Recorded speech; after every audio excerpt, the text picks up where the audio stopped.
Today is our second day to be open. We only have partial power. We're running a generator. You might hear it in the background. We don't have air conditioning. We got part of our Wi-Fi internet is working off that generator.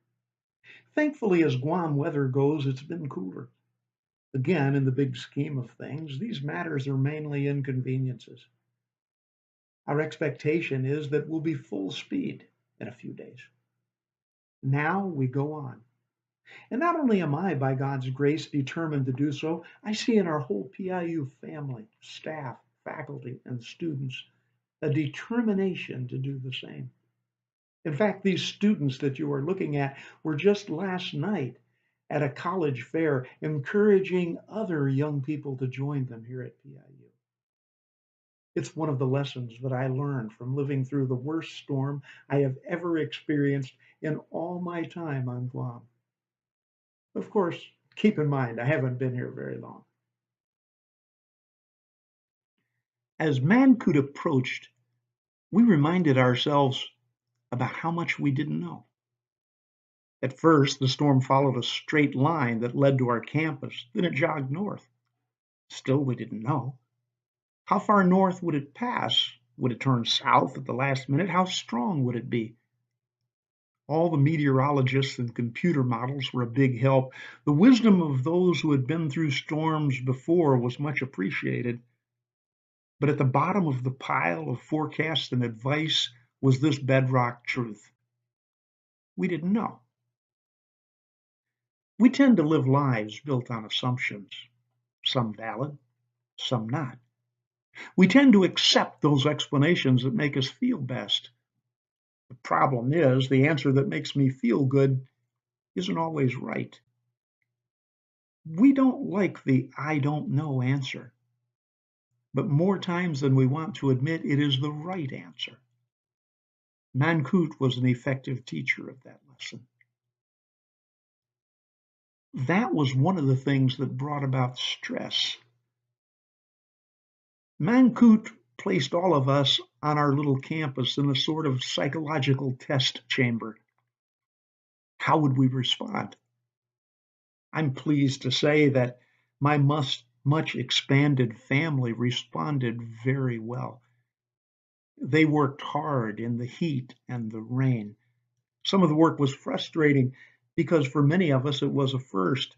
We could fuss about not having the tool we wanted, or we could get by with what we had. My PIU family stepped up, worked hard, got the job done, all with a great attitude. I'll come back to that in a moment. In addition to not knowing, I also found out I'm really pretty helpless.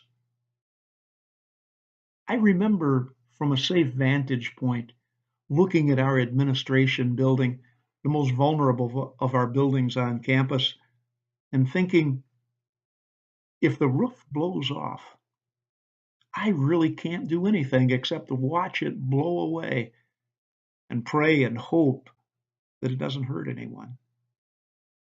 Again and again, I use the words, what we can do. The fact is, though, when I have done what I can do, it isn't nearly enough. But beyond the lessons I learned from Mangkhut, I was reminded that this typhoon is not the worst storm PIU will face, and I'm not talking about another typhoon. For reasons that are rather complicated, we're faced with the need to put $86,000 in a secure bank account. We don't have a spare $86,000. Now it's complicated, but I can give you a bare outline and we'll fill in the blanks if you get in touch with us. This need has to do with our participation in Pell Grants, funding that enables our students to pay their tuition. It's our largest source of income. We have not mishandled those funds. In fact, our record is excellent. The Department of Education keeps score on all schools that participate in Pell.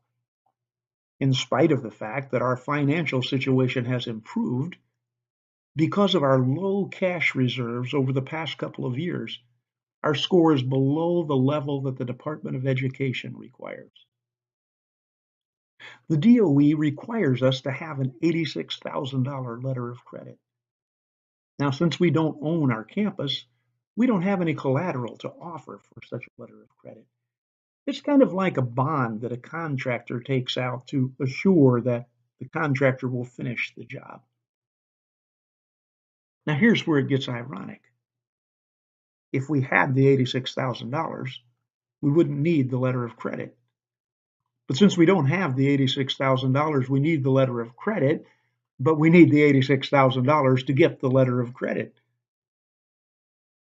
If we get the $86,000, then after a year or so, we won't need the letter of credit. It's a bit like a dog chasing its tail, but it's not funny. We're in the reaccreditation cycle with our accrediting agency. One of their requirements is for us to be in compliance with the Department of Education. So we really have no alternative other than to get this money in the bank. Now, there are a couple ways this could happen. The most obvious one is for us to receive special gifts totaling $85,000. If you want to talk, I'm all ears. This is where this financial storm has something to do with the typhoon that just blew through here. In getting ready for the typhoon and then in taking down the temporary window coverings and doing other work, I worked with our campus students 18 or 20 hours. Again and again in those 3 days, I said to myself, these young men and women, equipped with a biblical worldview and educated to lead in the right way, are the kind of people Micronesia and the rest of the world needs. Godly, Bible equipped, Jesus loving women and men who will serve and lead to the glory. Marco pointed out that we can change the world. I think that's the most important thing I learned from Mangkhut. Though it was only a banana typhoon, it was powerful enough to strengthen the conviction in my heart that this institution is not yet done with the work God has given us. If you'd like them. There's a couple of them on the screen. You'll notice the one on the right. It talks about incremental progress. That's that little by little Marco's talking about, and I don't despise that. But sometimes there needs to be some big steps. We're at that place, Pacific Islands University, right now. We need to take a big step if we're going to make it through this critical year. Perhaps God could use you to help us train some young people who want to go out and change the world. Thanks. I know many of you are already supporters of us here at Pacific Islands University. You have my thanks. But if the Lord would lead you to do something more, that would be great. And some of you who are listening, you've been thinking about supporting us, but you've never stepped up to be our partner. I would love for you to join us.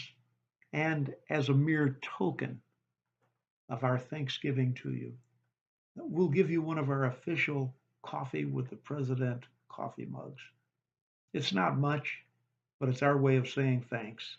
And we hope it serves as a reminder every time you drink some coffee or tea to pray for us at Pacific Islands University. Thank you.